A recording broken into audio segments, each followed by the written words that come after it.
Since the dawn of time, humanity has sought answers to mysteries that lie beyond ordinary understanding. Across the ages, ancient writings have preserved fragments of stories that speak of a world far different from the one we know today. Among these writings is a text so intriguing and mysterious that it has captivated scholars and seekers alike, the Book of Giants.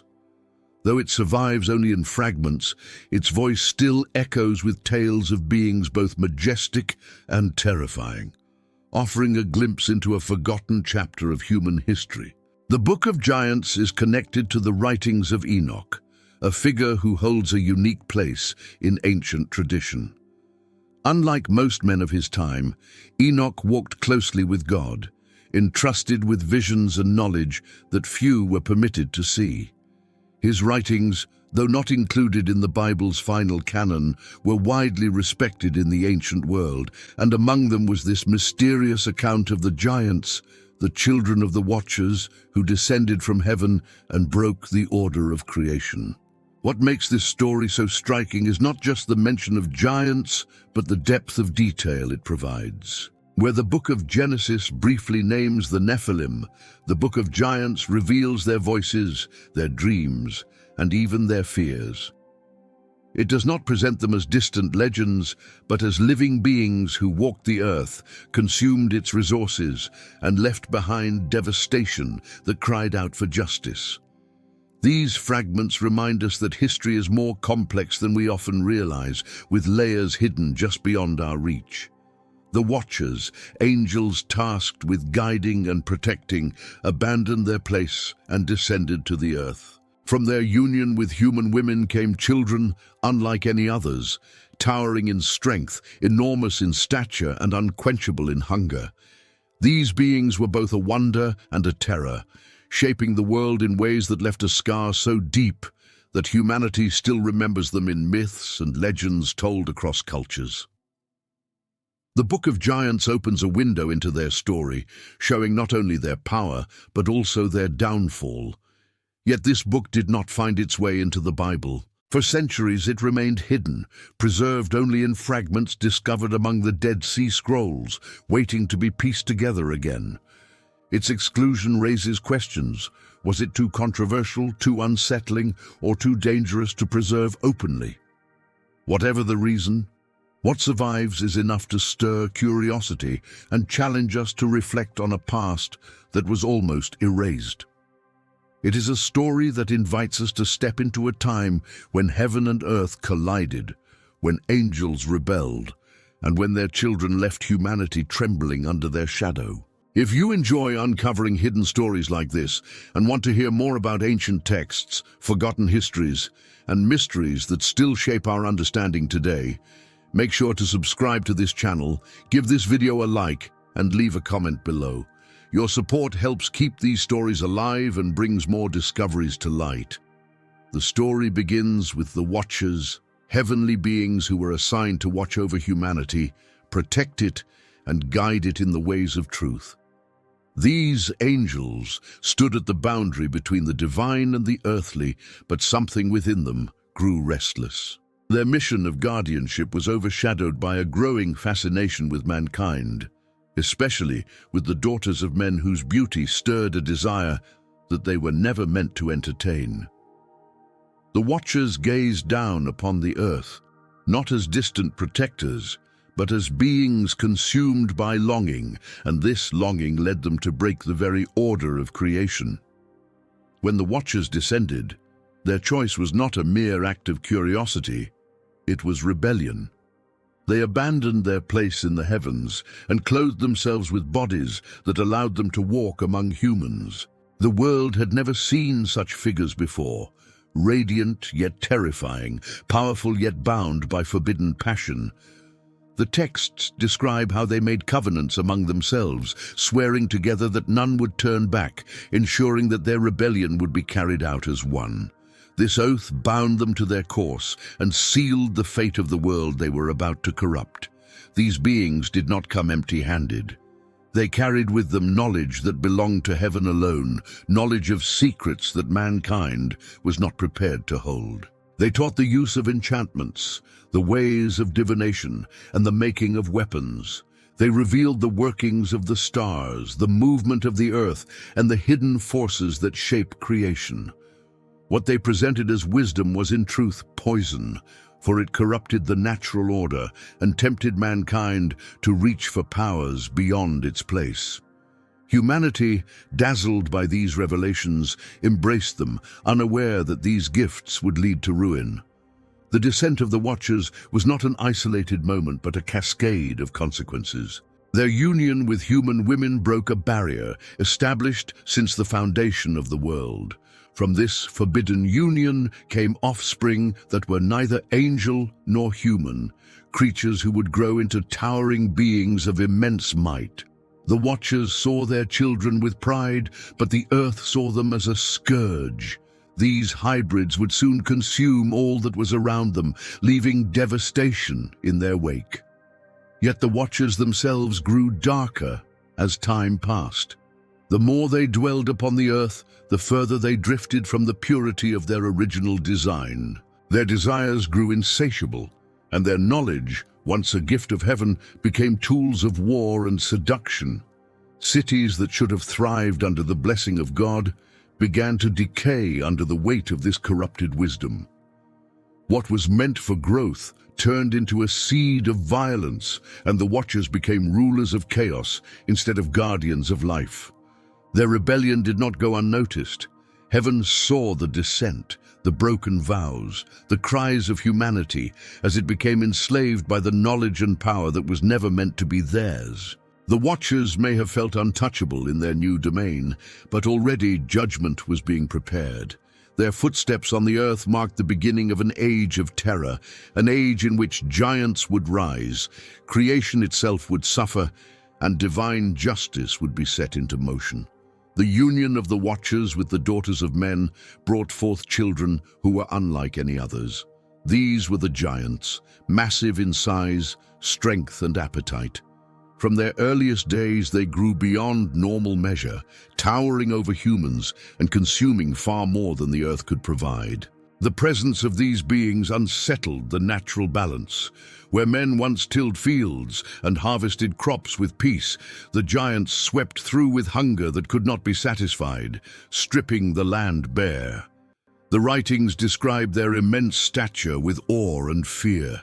Their voices carried like thunder, their footsteps shook the ground, and their bodies cast shadows that seemed larger than life itself. To the people of that age, these beings were both gods and monsters, admired for their might, yet dreaded for their cruelty. They demanded food, tribute, and obedience, and those who resisted often fell under their violence. In the presence of giants, human strength was nothing. Their hunger became the first sign of their corruption. At first, they devoured the harvests and herds of men, but as their appetites grew, they turned to darker sources of sustenance. The records speak of their descent into consuming flesh, even human flesh, crossing into an abomination that the earth itself could no longer endure. Bloodshed followed their path, and the cries of the innocent rose up from the ground. Humanity became prey to its own offspring, trapped in a nightmare birthed by the rebellion of the Watchers. These giants were not merely larger versions of men. Their minds carried the spark of angelic knowledge, but twisted by their unnatural origin. They wielded abilities that terrified those around them.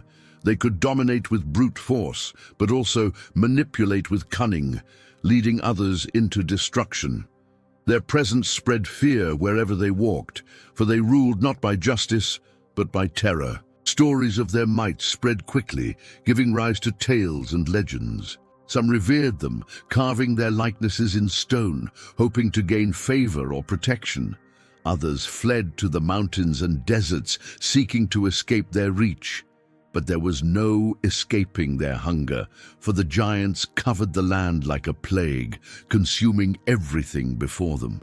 The giants began to turn against one another as their appetites outgrew what the earth could supply.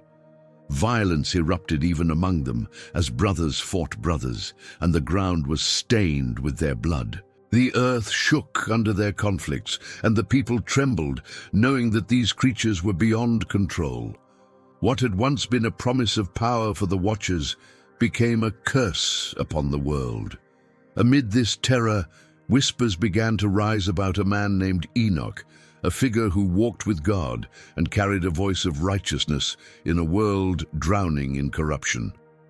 While the giants ruled with fear, Enoch walked in wisdom, and soon their paths would cross in a way that would shape the destiny of both mankind and these fallen beings. While most men trembled under the shadow of the giants, Enoch stood apart. He was chosen not because of power or wealth, but because of his faithfulness. Enoch walked in communion with the Creator, and his life shone as a light in a world covered by darkness. This closeness to God gave him a unique place in history, for he became the one to whom even the giants would eventually turn in desperation. The giants, though feared for their strength, began to realize that their might could not shield them from the growing sense of doom. They felt the weight of judgment pressing upon them, and their dreams began to trouble them with visions of destruction. Though they were born of rebellion, some among them longed for mercy, and they sought out Enoch as a mediator. For the first time, the mighty bowed their heads, not in battle but in supplication. The writings describe how they approached him, their voices filled not with thunderous command but with trembling. They begged him to write petitions, to carry their cries to heaven, and to ask God if any hope remained for them. The same giants who had devoured the earth now confessed their fear of being devoured by judgment. Their prayers were not elegant but desperate, showing that even the most powerful can be humbled when facing the reality of divine justice. Enoch listened. Though he carried no illusion about the seriousness of their crimes, he saw the suffering they had caused, the blood spilled, the corruption spread. Yet he also understood that his calling was not to act from his own will, but to serve as a bridge. He agreed to take their petitions and bring them before the Creator, not out of sympathy for their rebellion, but out of obedience to his mission. The sight of giants kneeling before a man was striking. They who once demanded worship now sought mercy from one whom God had chosen. Their size, their strength, their terrifying presence, all of it meant nothing when compared to the authority of the divine. They recognized in Enoch a connection to heaven that they themselves had lost, and they placed their last hope upon his faithfulness. The pleas of the giants reveal a truth often overlooked. Even those born of rebellion, even those who had brought terror to the earth, could not escape the awareness of divine power. They may have conquered men, but they could not conquer the conscience that stirred within them. Their appeal to Enoch was an acknowledgement that their fate lay in the hands of the one who created all. This moment marked a turning point. No longer was the story only about giants consuming the earth, but about giants acknowledging their mortality, their weakness, and their need for intercession. Enoch became not only a prophet for mankind, but a mediator for beings who were never meant to exist. His role now stretched beyond human boundaries, reaching into the heart of a cosmic conflict between heaven and earth. As the giants awaited the outcome of their petitions, their sleep was troubled by visions unlike any they had known before. Their dreams were filled with symbols, dark and heavy with meaning, pointing toward an end that they could not escape. These were not ordinary dreams, but revelations, glimpses of the judgment that was already written against them. One dream told of a great mountain collapsing, crumbling into dust until nothing remained. The dreamer awoke in terror, recognizing that the mountain represented their strength, once unshakable, now destined to fall. Another dream spoke of raging waters rising higher and higher until the earth was covered and all life was swept away. The giants saw themselves struggling against the flood, their size no protection against the unrelenting tide. Other visions revealed battles where the giants themselves were slain, not by human armies, but by forces beyond their comprehension. They saw fire descending from the heavens, consuming what they had built, and chains of light binding their fathers, the Watchers, dragging them into the depths of the earth. These dreams left them restless, for they sensed that the images were not random, but messages of truth. In their fear, they turned again to Enoch, asking him to interpret the visions. They described the collapsing mountains, the rising waters, the fires, and the chains. They begged him to explain whether these were warnings or mere illusions. Enoch listened, and with the wisdom given to him, he revealed that their dreams were indeed messages from God. The fate of the giants had already been sealed, and their destruction was certain. The giants trembled as they heard his words. Their hearts, once filled with pride, now sank in despair. They understood that no weapon, no strength, no alliance could shield them from the judgment that was coming. The dreams were not opportunities for escape, but confirmations of doom. Their days were numbered, and nothing could turn back what had been decreed. Yet within their terror, a strange silence settled. The giants, who had filled the earth with noise and violence, now sat in quiet reflection. They had been confronted with the reality that all their power amounted to nothing in the face of divine authority. Even the earth itself seemed to groan under their presence, awaiting the day when it would be cleansed of their corruption.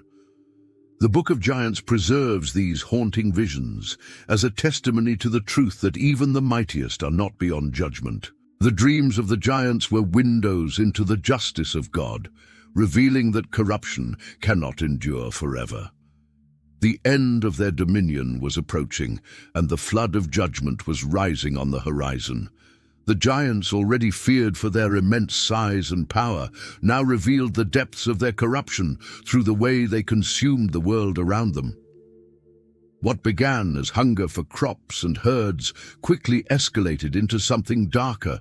When fields could no longer satisfy their appetites and livestock dwindled beneath their demands, they turned to human flesh.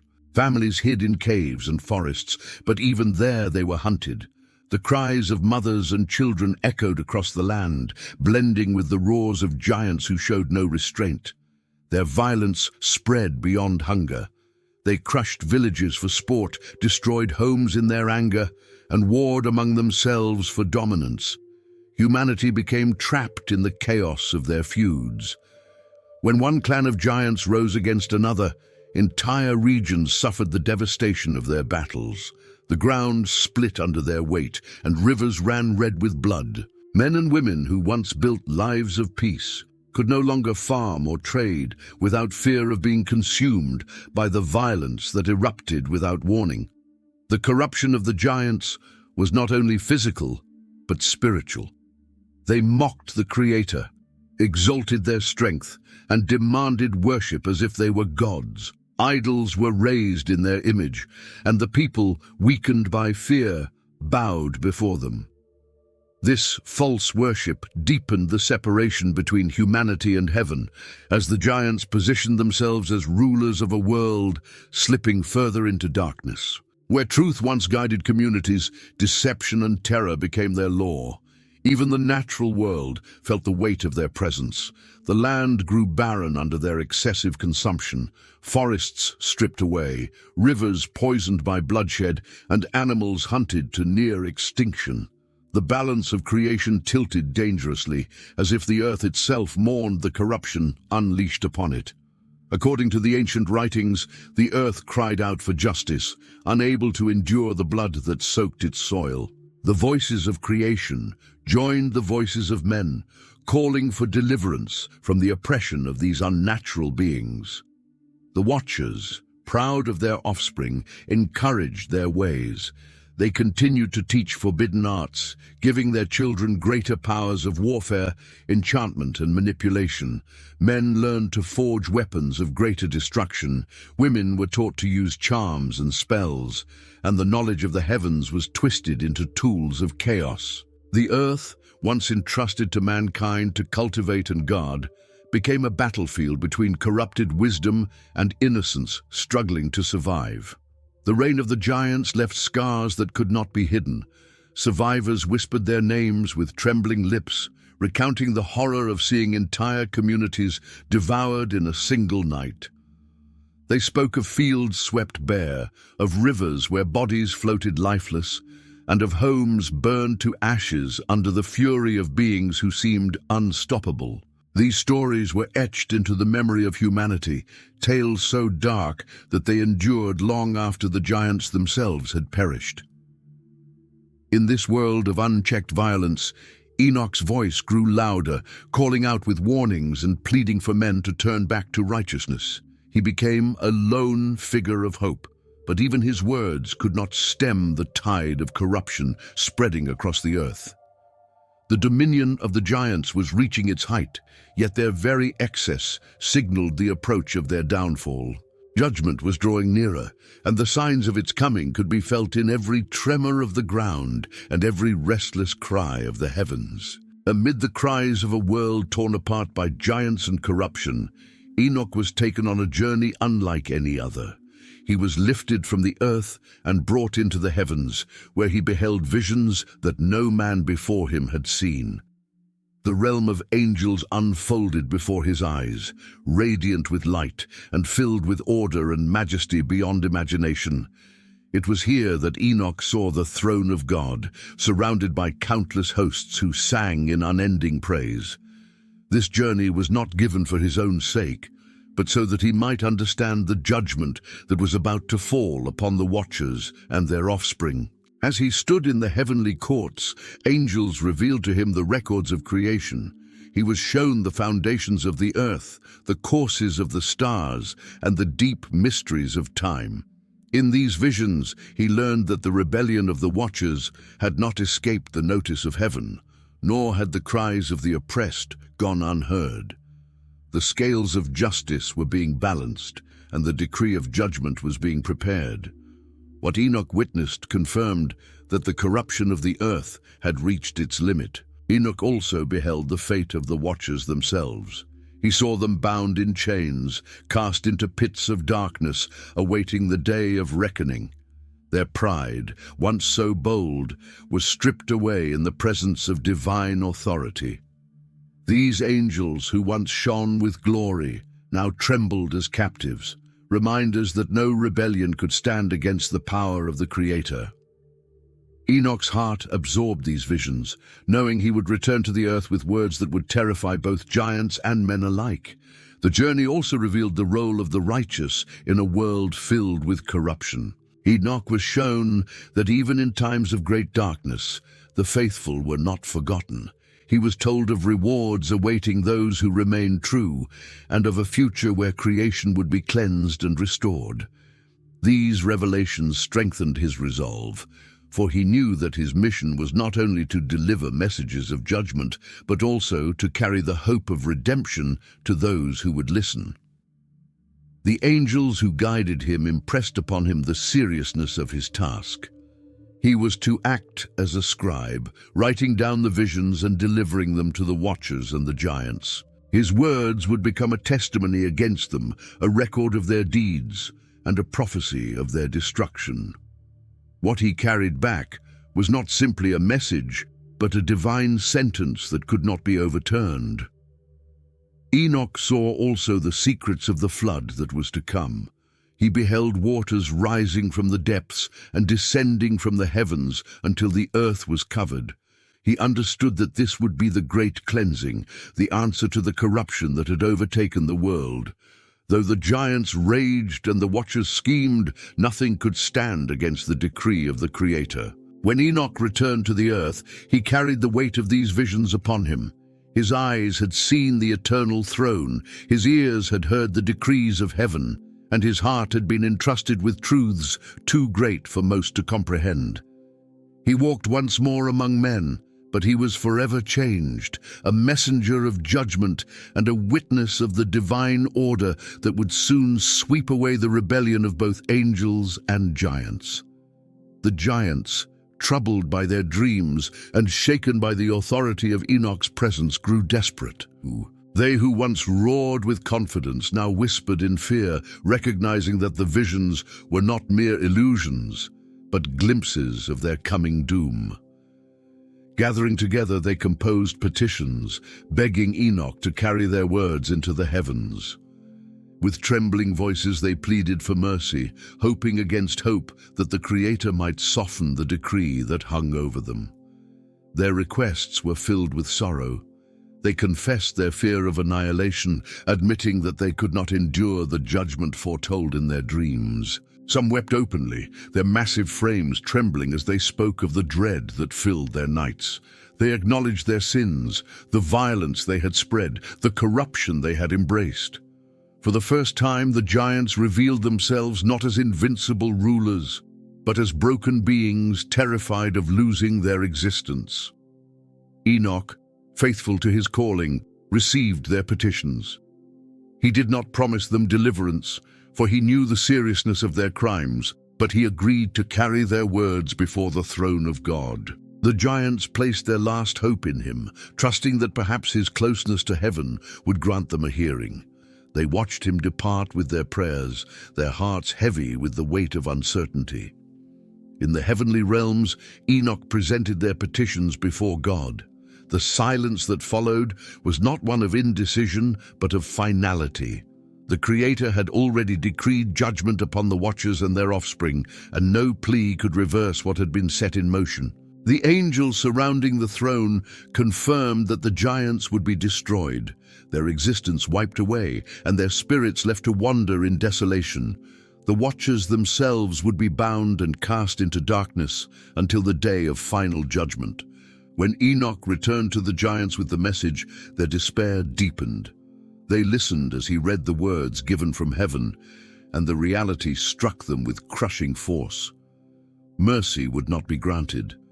Their destruction was certain, their fate sealed. Some cried out in rage, others sank into silence. But all understood that no power on earth or in heaven could save them now. This moment revealed the true nature of divine justice. Mercy had been offered to mankind, but for the giants, whose very existence was born of rebellion, the decree was unchangeable. They had filled the earth with violence and devoured creation, and their time was over. The giants' plea for mercy became a testimony, not of salvation, but of the seriousness of sin and the certainty of judgment. The Book of Giants records these petitions as a window into their final days, showing that even the strongest cannot escape the truth when it is spoken from the mouth of God. Their voices, once thunderous with pride, faded into trembling confessions, reminders that nothing created outside the will of the Creator can endure. The heavens had spoken, and the judgment was clear. The watchers who descended would be bound in chains, locked away in places of darkness, awaiting the final day when they would face eternal condemnation. Their children, the giants, would not escape the decree. They would fall upon the earth, slain by the sword, consumed by one another, and washed away by the flood that was to come. The time of their rule was over, and the justice of God was about to sweep through creation like a storm. For humanity, this declaration brought both relief and dread. Relief, because the cries of the oppressed had been heard, and deliverance was promised. Dread, because the destruction of the giants would not come without great upheaval, and the world would be shaken in ways no one could imagine. The words spoken through Enoch left no room for doubt. Corruption had reached its limit, and heaven itself was moving against it. The watchers, once radiant with heavenly light, now stood condemned. Their chains would be their portion, and their offspring would perish before their eyes. The glory they had abandoned was forever lost, replaced by shame and torment. Their names, once associated with majesty, became warnings carved into the memory of creation. Even the angels who remained faithful looked upon their fallen brothers with sorrow, for their rebellion had brought devastation upon the world they were meant to protect. The giants, hearing of their fate, reacted with rage and despair. Some lashed out with greater violence, seeking to defy the decree as if their strength could overturn the will of the Creator. Others fell into despair, retreating into silence, knowing that nothing could alter what was destined. Their once mighty voices shook the land, but the heavens remained unmoved. Their cries met only with the certainty of judgment. Enoch stood as the messenger of these words, a lone figure declaring the justice of heaven to beings far stronger and greater than himself. Yet his authority did not come from his stature, but from the one who had chosen him. His role was not to argue or persuade, but to deliver the truth. With every word he spoke, the giants realized that they were powerless, their fate sealed not by the voice of man, but by the decree of God. The corruption that had spread like a plague was about to be cleansed. The very earth, which had groaned under the weight of bloodshed, prepared to release its cry in a final outpouring of judgment. The skies gathered, the waters stirred, and signs began to appear that the end of the giants' reign was close at hand. The declaration of judgment was not just a warning, but a promise that justice would prevail and creation would be restored. For those who lived through those days, the announcement carried with it both terror and hope. The giants, with all their might, would fall, and the world would once again taste the peace it had lost. But before that peace could come, the storm of judgment had to break, sweeping away the corruption that had covered the earth like a shadow. The words of judgment were not empty threats, but the unfolding of a divine plan that had been set in place from the beginning. The world, weighed down by corruption and violence, reached a point where the heavens could delay no longer. The giants had devoured, destroyed, and desecrated until the earth itself cried out for release. Humanity, caught in the middle of this chaos, had lost its way, drawn into sin by the example of the Watchers and their children. Everywhere Enoch looked, he saw the evidence of decay. Yet amid the corruption, God raised up another man, Noah, whose life was marked by righteousness in a world that had forgotten what righteousness meant. Noah stood as a contrast to his generation, where others bowed before the giants or indulged in the corruption of forbidden knowledge.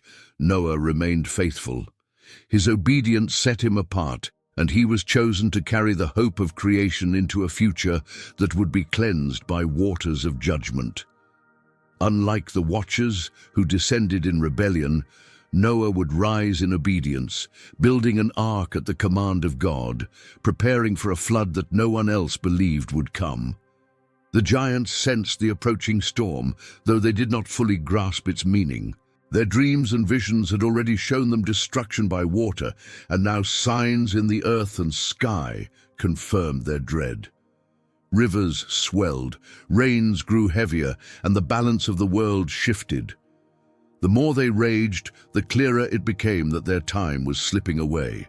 Their size and strength, once their pride, offered no defense against the forces gathering around them. The Watchers, bound by their fate, could only watch as their children faced annihilation. Their petitions had been denied, their rebellion judged, and now they saw the cost of their choices written across the earth. The heavenly decree had not faltered, their offspring would perish, and the corruption they had sown would be washed away. The once mighty bond between angels and giants was broken, replaced by fear and despair. For humanity, Noah's preparations were both a mystery and a warning. As he built the ark, guided by divine instruction, his actions stood as a silent prophecy of what was to come. Those who saw him mocked or dismissed him, unable to comprehend the scale of the disaster that lay ahead. But with each piece of wood set in place, the ark became not only a vessel of survival, but a sign that judgment was no longer far off. The flood was not only a punishment, but a cleansing. The waters were to wash away the violence, silence the cries of blood from the ground, and restore the earth to a state where life could flourish once more. The giants, despite their towering might, were powerless before this decree. Their roars, their weapons, their feuds, all of it would be drowned beneath the rising waters. The approach of the flood marked the transition from rebellion to renewal. The days of unchecked corruption were drawing to a close, and a new chapter of creation was about to begin. The story of the giants, so terrible in its course, was nearing its appointed end. The flood would sweep away their memory, but their tale would remain in fragments, reminding generations to come of the dangers of defiance and the certainty of divine justice. After the floodwaters receded and the giants were no more, the memory of their existence lingered in whispers and fragments. For many, the story became too heavy to carry, too frightening to preserve in full. Over time, the accounts of the Watchers and their children were set aside, excluded from the sacred texts that formed the foundation of faith. What survived were pieces of their tale, scattered like broken stones, some hidden, some forgotten, and some preserved only in secret places. The Book of Giants, once tied to the writings of Enoch, was among those fragments. It was not included in the scriptures recognized by most traditions, perhaps because its contents were too strange, too unsettling, or too revealing of truths that challenged the boundaries of accepted belief. What remained of it was buried, concealed in caves and deserts, waiting for a time when it would be uncovered again. Centuries passed, and the story of the giants became myth, blurred into legends told by different cultures. Echoes of them appeared in tales of titans, demigods, and monstrous beings from every corner of the world. Though the names changed, the essence of the story endured. Mighty beings who once walked the earth, who defied heaven, and who were brought low by forces greater than themselves. The rediscovery of the Book of Giants among the Dead Sea Scrolls brought new light to these ancient memories.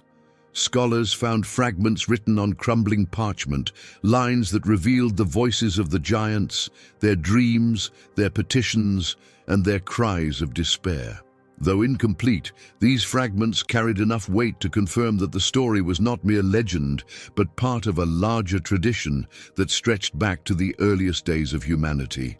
The fragments revealed details absent from other writings, offering glimpses into conversations, prayers, and visions that had been long forgotten. They painted a vivid picture of beings once thought invincible, now shown trembling before judgment. Each fragment was a puzzle piece, hinting at a larger work that once existed, a work that connected heaven, earth, and the fate of mankind in ways that few could have imagined. The question of why such a text was excluded from the canon has stirred much reflection. Some believe it was set aside because it strayed too far into mythic imagery. Others suggest that its revelations about angels and giants were considered too dangerous, too unsettling for ordinary believers to handle. Whatever the reason, its absence left a gap, a silence that only fragments could partially fill. Yet perhaps the mystery of its disappearance is part of its power. The Book of Giants, lost and found again in pieces, reminds us that history is never as simple as the records preserved in plain sight. Beneath the surface lies a deeper current, stories half hidden, truths whispered but not fully told. Its rediscovery invites us to look again at the ancient world, to consider what might have been left out, and to recognize that even fragments can speak with authority when they echo from ages past. In the survival of these fragments, one truth becomes clear. The story of the giants was never fully erased. Though the flood silenced their voices and the canon excluded their tale, their memory lived on, waiting for a time when the lost pages of history would resurface, reminding humanity that the past still holds secrets not yet fully revealed. Though the giants were destroyed in the flood, their memory did not vanish with the waters. Across cultures and continents, echoes of their presence survived, passed down through stories, myths, and legends. The Greeks told of titans who once warred against the gods, beings of immense size and strength who ultimately fell. The Norse spoke of Jötnar, giants who opposed the divine order and threatened the balance of the world. In Mesopotamia, tales of monstrous beings lingered, and in faraway lands, stories of giants continued to shape the folklore of entire peoples. These parallels suggest that humanity, scattered across the earth, carried fragments of a memory too powerful to forget. The persistence of such stories reveals something profound. Even when details shifted, the theme remained consistent. Beings of extraordinary size and power who challenged heaven or the natural order, bringing chaos before being defeated. This universal pattern suggests that the memory of the Watcher's offspring, though silenced in Scripture, left a deep imprint upon the human imagination. What was once history became myth, what was once warning became legend, but the core of the story endured. The Book of Giants, rediscovered in fragments, confirms that these stories were not born of fantasy alone. They were rooted in events that shook the world before the flood, events that reshaped humanity and left scars carried in memory for generations. The giants may no longer walk the earth, yet their legacy remains in the cautionary tales told across civilizations, in ruins that inspire wonder, and in the lingering fascination with beings greater than ourselves. For those who study the ancient world, the story of the giants is more than curiosity. It is a reminder of the fragile boundary between humanity and the divine, between order and chaos. It speaks of the dangers of forbidden knowledge, of power misused, and of the consequences that come when boundaries are crossed. The giants stand as symbols of excess and rebellion, of strength turned to corruption, of creation twisted from its purpose. Yet their legacy also highlights the role of faithfulness. Amid their terror stood Enoch and Noah, men who remained true when all around them fell into corruption. Their stories shine as beacons, showing that even in the darkest times, obedience and faith can preserve life and open the way for renewal. Against the towering shadow of the giants, the quiet righteousness of a faithful man proved more enduring. Today, when we look back at the fragments of the Book of Giants and the echoes in myth and legend, we are invited not only to marvel, but to reflect. What lessons remain in this story for us? What warnings still speak across the centuries? The giants may be gone, but their story reminds us of the consequences of pride, the reality of judgment, and the enduring power of righteousness in a world that often drifts into chaos. The legacy of the giants is not merely about beings long vanished. It is about the struggle between corruption and faith, violence and peace, rebellion and obedience. Their downfall serves as a reminder that no power, no matter how great, can stand against the justice of God.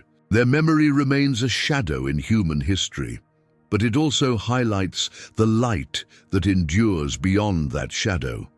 Through the fragments of their story, humanity continues to glimpse a past both terrifying and awe-inspiring, a past that whispers of beings who once walked among men and of the justice that swept them away.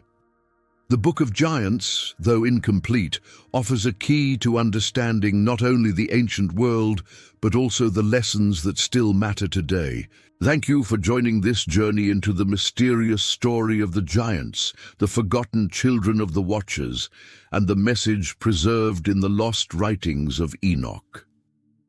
If this exploration has given you new insight or sparked curiosity, remember to support this channel by subscribing so you never miss future videos. Click the like button to let us know you enjoyed this content, leave a comment to share your thoughts or questions, and most importantly, share this video with your family and friends so they too can uncover the hidden stories of our ancient past.